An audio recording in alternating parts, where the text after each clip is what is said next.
Match का वक्त बदला, वेन्यू बदला, थोड़ी बहुत टीम भी बदली और शुक्र अल्हम्दुलिल्लाह रिजल्ट भी बदला। This is Najibul Hasnain. Honestly speaking, एक ऐसी टीम कि जिसके बारे में कोई सोच नहीं सकता था, उसने कर दिखाया। एक ऐसी टीम जिसको रिसेंटली कंपेयर किया जा रहा था कि इनको खिलाइए नेपाल से, जिम्बाब्वे से, आयरलैंड से, हॉलैंड से, इन्हीं टीमों के खिलाफ इनका मुकाबला है।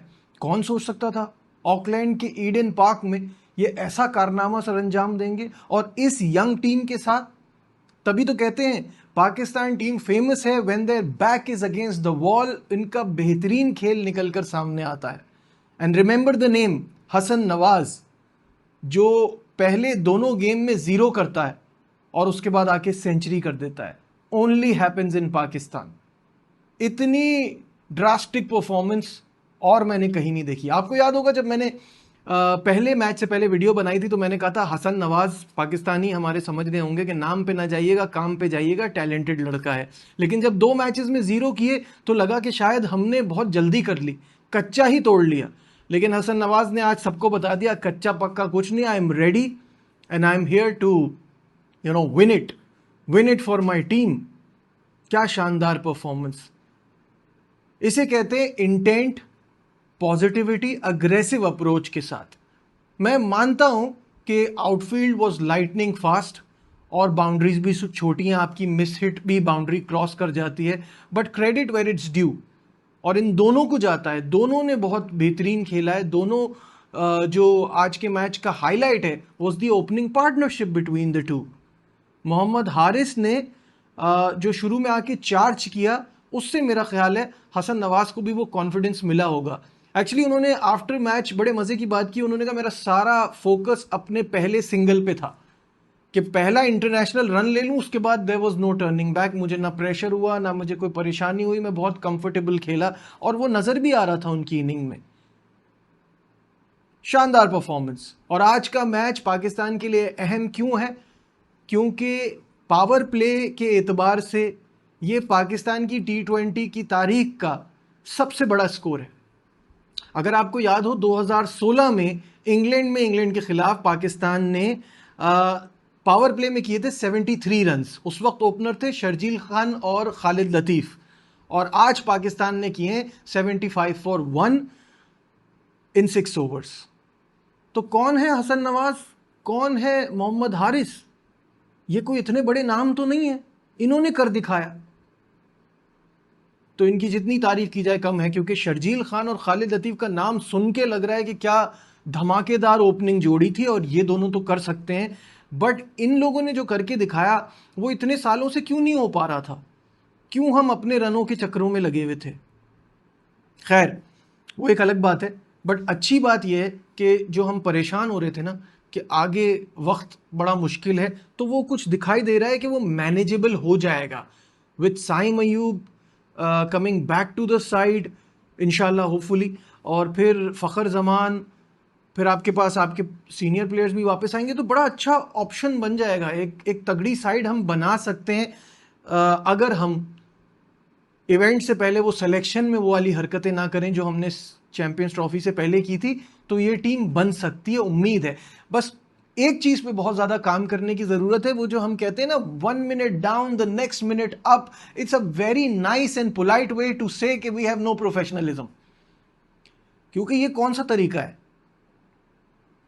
कि एक दिन आपसे 100 रन नहीं बन रहे, दूसरे दिन आप जाते हो और 204 चेस कर आ जाते हो।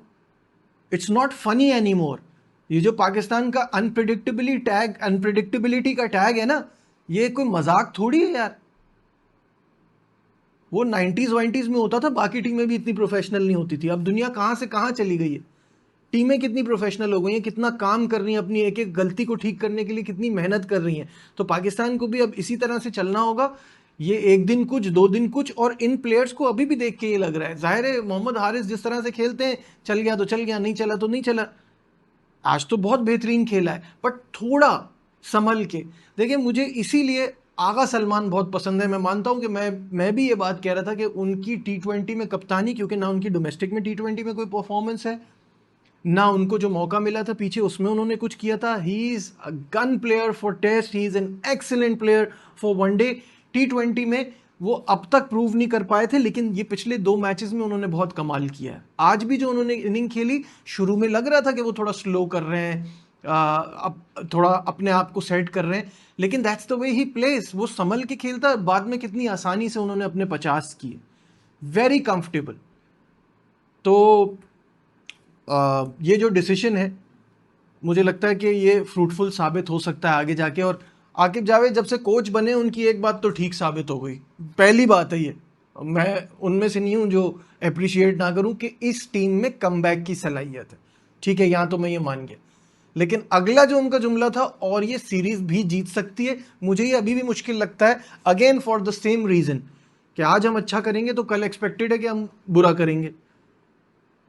वो जो तसलसल है ना, वो जो परफॉर्मेंस में कंसिस्टेंसी है, वो लाना बहुत ज़रूरी है। अदरवाइज ऐसे ही चलता रहेगा, किसी की इंडिविजुअल ब्रिलियंस, किसी ने एक शानदार इनिंग खेल दी, किसी ने 2-3 क्विक विकेट्स ले ली, तो आप इस तरह से मैच जीतोगे, अदरवाइज आप बेबसी की तस्वीर ही नज़र आओगे।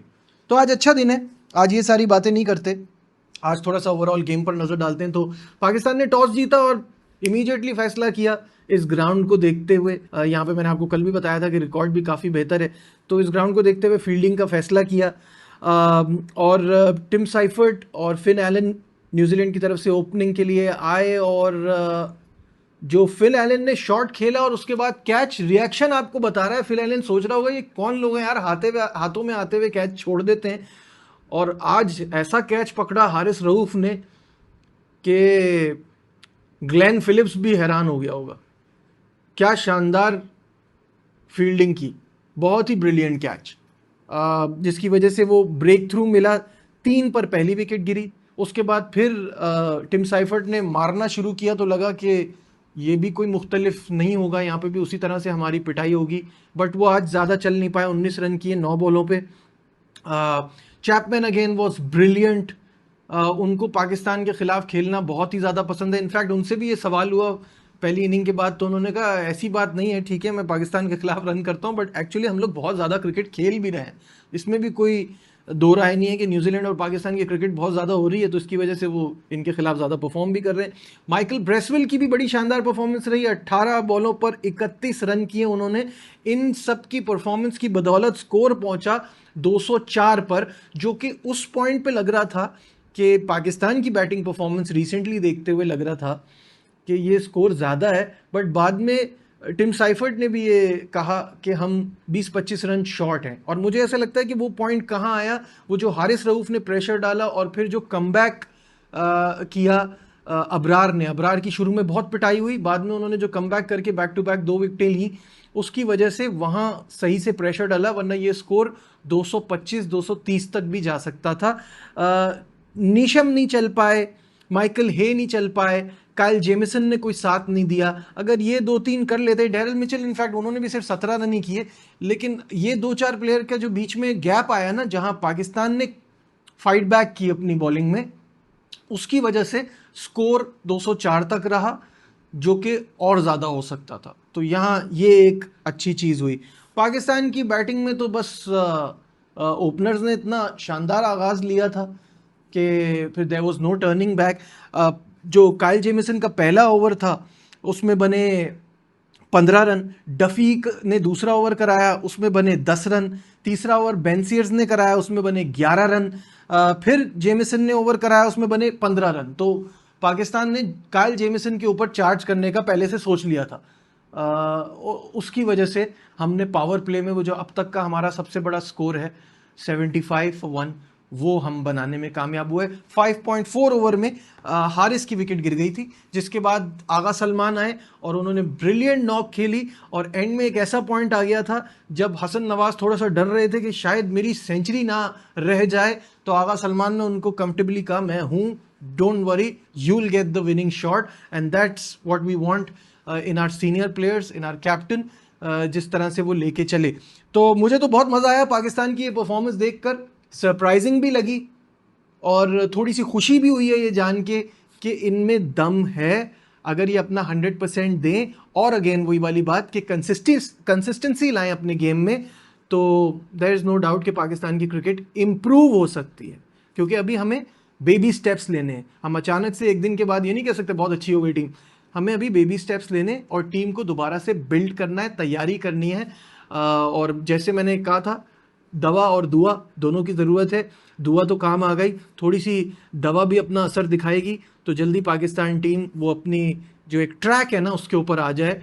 और आई एम नॉट सेइंग कि ऑस्ट्रेलिया इंडिया का मुकाबला के बराबर की टीम बन जाए, बट ऐसी भी ना रहे ना जो इस वक्त पिछले 2-3 सालों से हमारा हाल है।